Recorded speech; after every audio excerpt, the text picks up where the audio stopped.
Hey, I just want to try something completely different today, and yeah, I'm sitting in the car. I've come up to go and do some shopping, and I just wanted to see what it looked and sounded like to come and be in the car. I realised that by putting a video up saying that I've completed an ultramarathon sets a dangerous precedent that I'm somehow like amazing at this whole running thing. Like, realistically, it took me 6.5 hours, and the people who were coming in first got in 3 hours and 45 minutes. So I was not quick. It was not pretty, and it hurt. But also I wanted to address something else. Like, this has not always been me. This is only something that's really kind of blossomed in the past, like I ran my first marathon in 2017, so what's that? So like 7 years ago, and it was probably a year or two before that when I started. So maybe 9 years I've been running. Not nearly at the same level of kind of dedication and commitment that I'm at now. So definitely something that's been growing over time. One thing I wanted to share was just a story about the fact that for such a long time I'd convinced myself that I wasn't a runner. When myself and my wife got married, like we were committed to our health and well-being, and my wife Paula was like, hey, we could do this, like it's running like this, it's low commitment, you don't need much gear, like it's not going to cost us anything, you don't need a membership.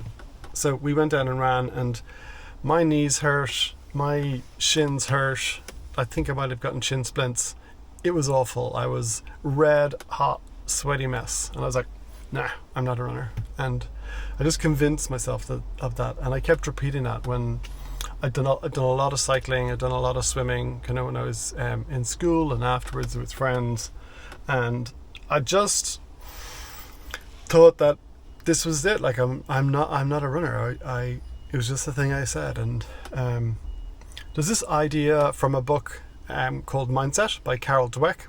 I'm sure there's a TED talk. And it's the idea of a fixed and growth mindset. And I'd fixed my mind about running. I'd decided that that's not the case. So clearly, having run multiple marathons and now an ultramarathon, I had to shift that. For me, one of the huge things that's important around change and around changing your ideas around it is around identity. My identity was I wasn't a runner.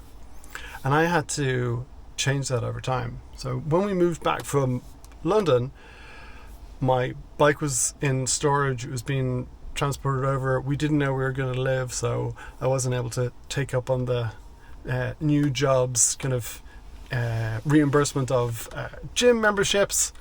So I didn't know what I was going to do, and I'd been working at Apple, and I'd just gotten the first Apple Watch, and I'd seen all the Californians in their ads with their glistening skin, flowing ponytails, and running just in kind of slow motion in the gorgeous Californian hills, and it just looked idyllic. And I was like, oh, maybe I should try a bit of running. So I strapped on a pair of New Balance fashion runners that I was wearing at the time, and went out and gave it a try. And I think I possibly managed a kilometer and panted to a halt very quickly. I'll put up on the screen the Strava of the first one. I ran for 2.5 or 3k. I stopped 5 or 6 times. Like the running time was 19 minutes, but the actual the total time was 23 minutes. So there was at least 4 minutes of not running in that alongside that. So I had to take 4 minutes of break, stop my watch to be able to actually get through that. So it wasn't fast, and I was sure I was running much faster than I needed to when I wasn't even fit. So it wasn't a great start. So really, it was a process of recovering and starting to run. And I remember coming home and saying to Paula, my face was so red, and I was like, have I burst blood vessels? Is this ever gonna, I looked in the mirror, I was like, is this ever gonna go away? Have I permanently damaged myself by going out for a run? not realizing just how much my body had done, and it wasn't fit and it wasn't adapted to it, and I just needed to rethink that. I did run again later in that week, probably in another 2 or 3k, and then I started to pick it up and put it in a few times a week and built it up. But at one point I remembered, and this helped shift my mindset and create an identity for me, I had forgotten the fact that my dad has represented Ireland. He held an Irish record, and if you stood the two of us beside each other, we've got really similar physiques, like same side inside leg, within a half size of the same shoe size, within an inch or half inch of height, similar sort of kind of shoulder to hip ratio, like really similar physiques. And I'm like, so if he could be a national record holding athlete, what's holding me back?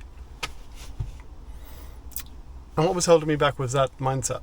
But after kind of buying trainers and getting the right gear to run in and starting to run in some races, and I started to go, hey, there is some potential here. Like, I could be a runner. And I started to say I was a runner. I think I also borrowed someone else's persona for a time as well. I remember hearing Rich Roll tell a story of how he overcame alcoholism and how his life was falling apart, and just what the work he needed to do to get to a place where he had moved away from his addiction and was able to do multiple Ironmen back to back. I think, did he do 5 in 1 week, or did he do 7 in a row? But like a significant amount of work, and so much so that like he's been lauded as one of the fittest men on the earth, or certainly at certain points of time, and so I think I started by borrowing his, going, hey, here's a gentleman who's older than me, who's made significant changes, who's gotten fit and healthy, and I think I borrowed his persona for a bit until I could actually own the label that I'm a runner. So find somebody out there that you can identify with and borrow their success for a bit until you're ready to own that yourself and to move on and to shift it. I've got to go get the shopping done, get on with the rest of my day, but I just thought I'd share that thought about how we can shift from fixed mindset to growth mindset. And there's tons of areas in my life that I still want to be in a growth mindset around. And maybe there is too for you. I'd love to hear what you're working on, where you're growing towards in the comments, and we'll see you next time. Cheers.